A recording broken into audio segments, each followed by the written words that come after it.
In this video, Christopher is going to explain how to come into the hit or impact area correctly, so that you can start learning how to come into the golf ball with a square club face. Once you learn this, it is going to change your golf swing for the better. There are people out there that like to use the phrase, "This is a real game changer," but this honestly is.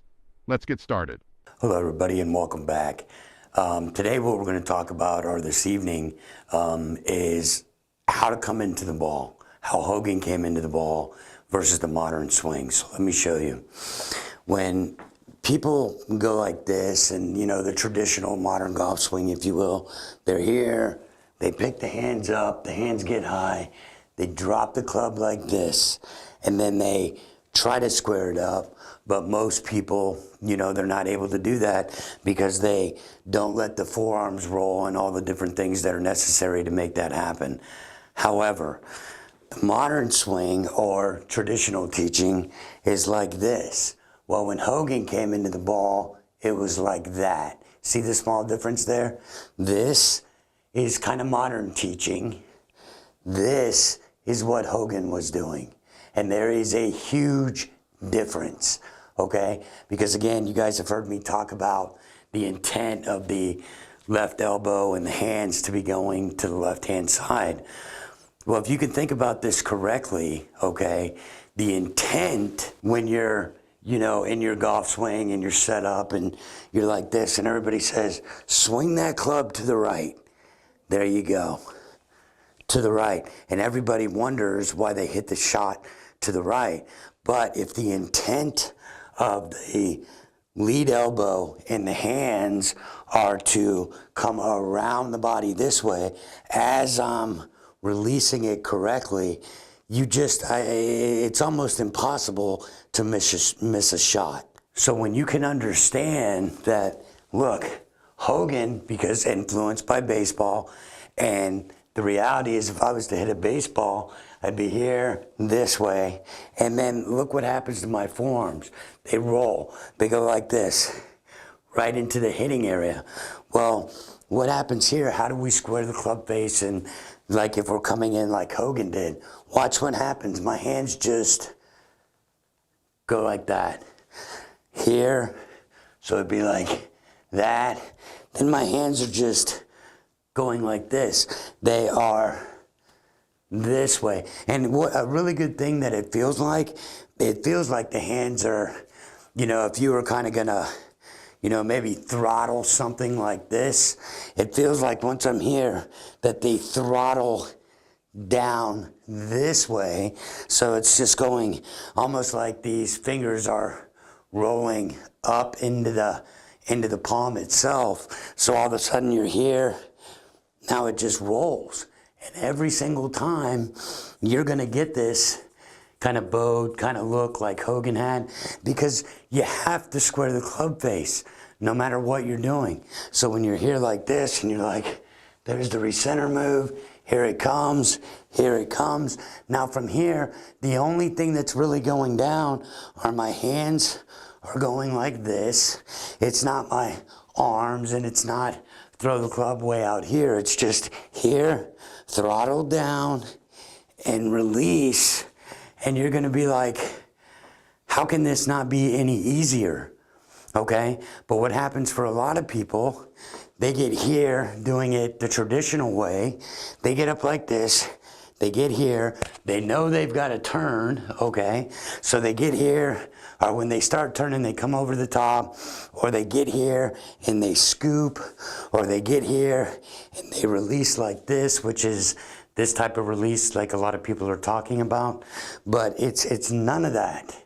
It's none of that, because when you get here and you're trying to square it up or flip or scoop or whatever, you have to rotate the forearms and you have to rotate the hand, okay?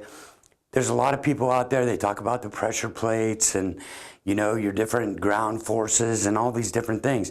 But you have to remember, golf primarily is a rotational game. The club head, even though this isn't a club head, you can ask any engineer in the world, The tool of the golf club was designed to open and close.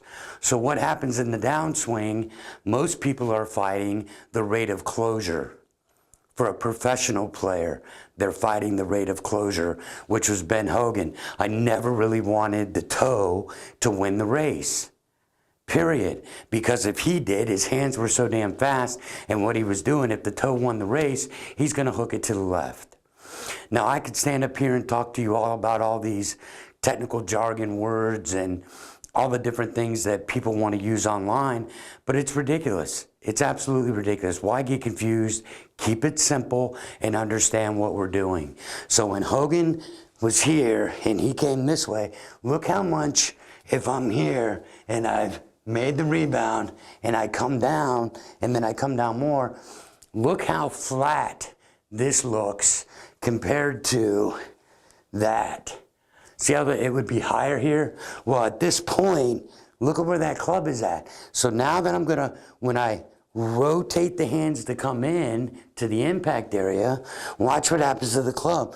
The club head will be going down as I'm rotating. Instead of like most people, they get here and they get their hands back in front of them because that's what we've all heard. Then they try to flip or release or something ridiculous. Okay, so when we can fully understand this at a better level, we're like, okay, we've made the moves. Here we come. Here we come. Now watch my hands.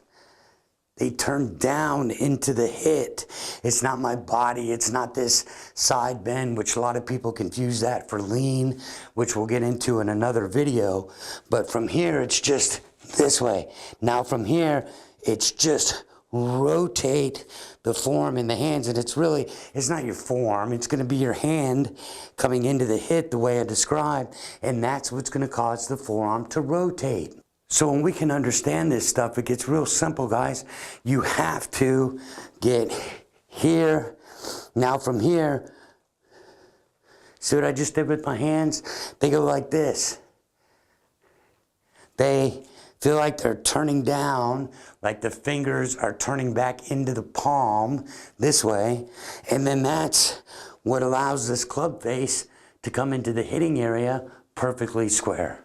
So if you really want to stop missing it to the right, pull hooking it to the left, you've got to learn how to get these hands to kind of really throttle.